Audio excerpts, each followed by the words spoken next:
안녕하세요. 코딩하는 농부입니다.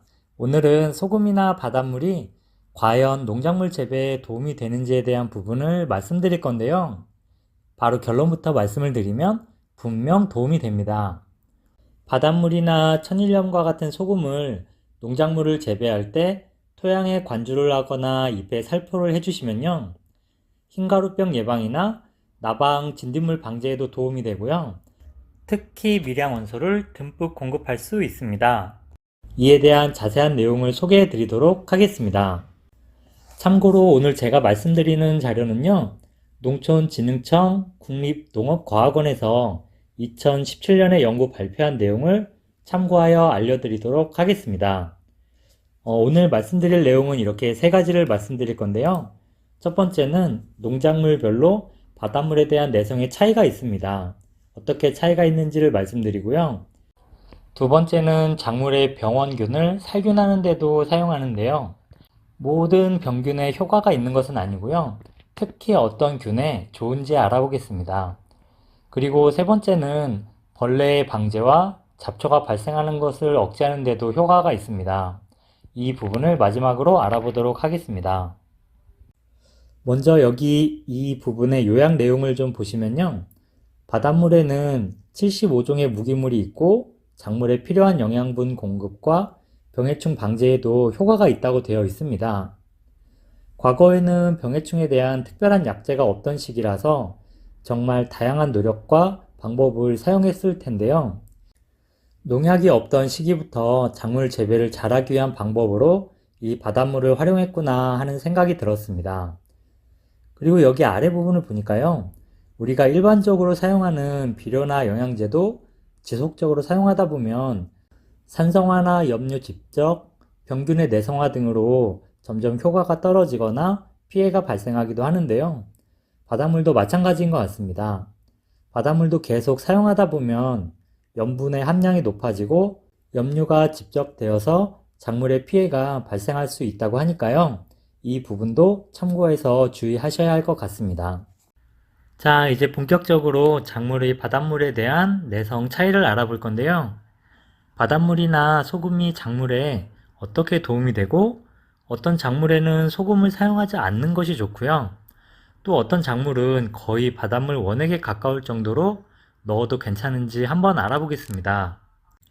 일단 저는 조만간 양파를 심을 때 이 바닷물을 한번 넣어 볼 건데요.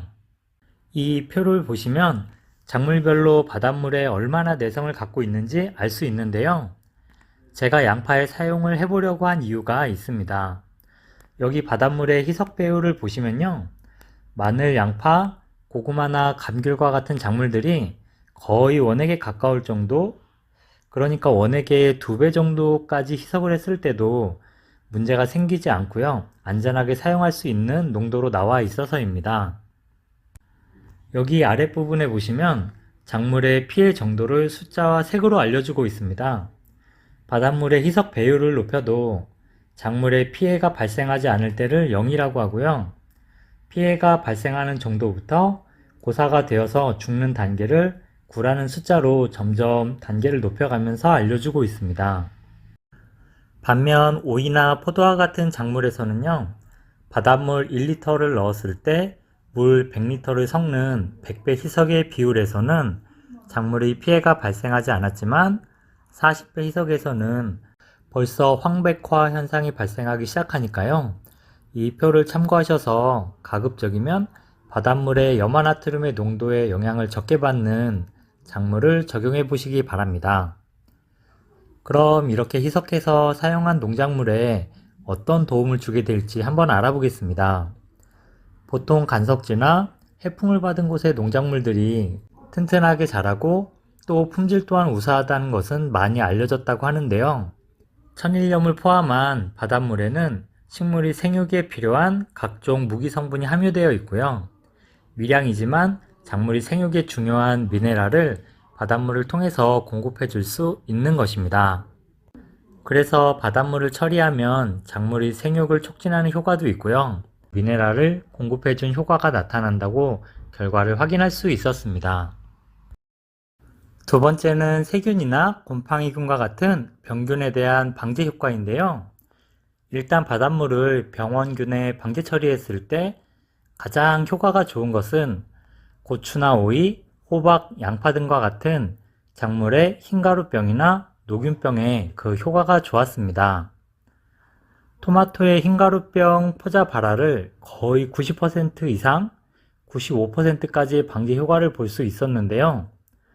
또한 토마토의 수확 2개월 전에 바닷물 원액을 초기에 300평 기준으로 100리터, 후기에는 200리터를 살포하였는데 녹균병을 억제하는데도 90% 이상의 효과가 있었다는 연구 결과가 있습니다.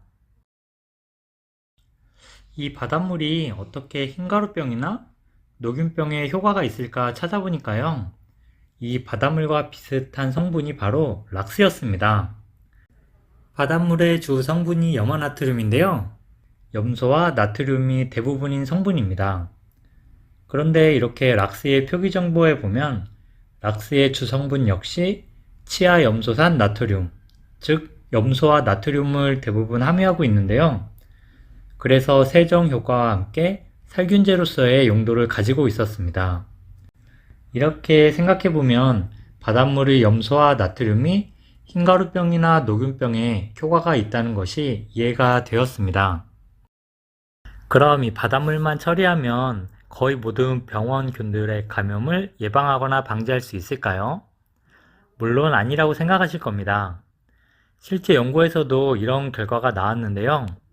여기 이 표를 보시면 세균성 풋마른병에서는 방제율이 70% 이하의 결과였고요. 잿빛 곰팡이병에서도 역시 70% 이하였습니다. 뿐만 아니라 진균성 흰가루병에서는 상당히 효과가 있었지만 반면에 같은 진균성의 입마른병에서는 거의 방제 효과가 없었습니다. 두 번째로 알아본 바닷물 처리를 통한 병원균에 대한 방제 효과는 흰가루병이나 녹균병에 대한 효과는 좋았지만 그 외에는 효과가 미비했다는 정도로 기억하시면 될 것 같습니다.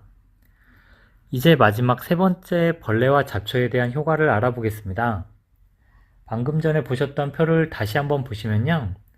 바닷물은 파굴파리나 파밤나방과 같은 곤충에는 효과가 좋았던 것으로 나타납니다. 하지만 제가 기대했던 진딧물에서는 효과가 비교적 적게 나타났는데요. 목화 진딧물에서 일부 효과가 있었지만 복숭아옥 진딧물이나 담배가루이에서는 거의 방제 효과가 없었다고 나타나고 있습니다. 이 표에서는 없었지만 감귤에 문제가 되는 이 깍지벌레의 경우는 발생 지점에 분무를 했을 때 효과가 나타났다고 되어 있고요. 이세리아 깍지벌레는 유충보다는 성충에 효과가 높았다고 설명을 하고 있습니다. 마지막 잡초의 발생 억제 효과인데요.